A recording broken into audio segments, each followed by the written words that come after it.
গেছে সাপ গেছে। হ্যাঁ, সাপ গেছে, আবার ফায়ার ব্রিগেডও এটা নিভাইছে। তো আঙুলটা যেভাবে দেখলাম ভালো লাগেই লাগছিল, ভালো লাগেই লাগছে। এটা তো এর আগে 4 বার গঙ্গা আগুন লাগানো হয়েছে, প্রত্যেকবারই কিন্তু আমরা অভিযোগ করছি, কমপ্লেন করছি। দুষ্কৃতীরা গ্রেপ্তার করার কোনো পরিকল্পনা নেই। আমরা ডিএম এসপির কাছে বরাবরই কিন্তু বলছি যে এখানে সিসিটিভি ক্যামেরার ব্যবস্থা করুন, জানতে পারো যত নাশকতা হইতেছে জানতে পারো দিকে। আপনি যে সিসিটিভি ক্যামেরা থাকছে তাইলে কিন্তু ব্যবস্থা থাকবে।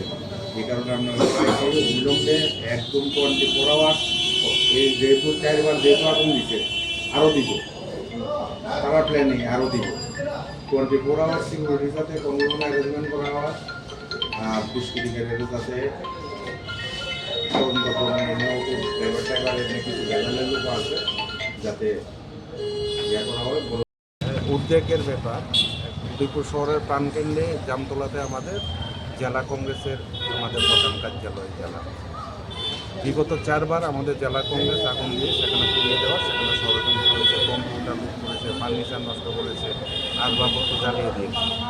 আমরা প্রত্যেকটা ঘটনার পরেই কিন্তু আমরা পুলিশ প্রশাসনের দ্বারস্থ হয়েছি, তখন এসপির কাছে আমরা অনুরোধ করেছি যে অবিলম্বে যারা এই নাশকতার সাথে জড়িত তাদের চিহ্নিত করে যাতে গ্রেপ্তারের ব্যবস্থা করা হয়।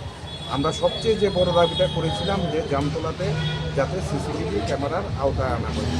সিসিটিভি ক্যামেরা থাকতো, আজকের দিনে যে নাশকতা করেছে, কংগ্রেস ভবনে আগুন লাগিয়েছে দুষ্কৃতিকারীরা, কংগ্রেস ভবনের বেড়ায় সন্ধ্যার সময় শহরের প্রাণকেন্দ্র এটা জাতীয় দলের জেলা ভবন সেখানে পুড়িয়ে দেওয়ার একটা ষড়যন্ত্র।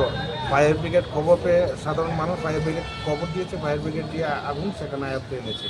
সে কারণে আমরা এসেছি আর্কেপুর থানার যিনি আধিকারিক আছেন ওনার কাছে, ওনাকে পাইনি। সেকেন্ড অফিসারের সাথে আমরা পরিষ্কার বলেছি অবিলম্বে যে সমস্ত দুষ্কৃতিকারীরা কংগ্রেস ভবনে আজকে আগুন জ্বালিয়েছে তাদের যাতে চিহ্নিত করে আইনের আওতায় আনা।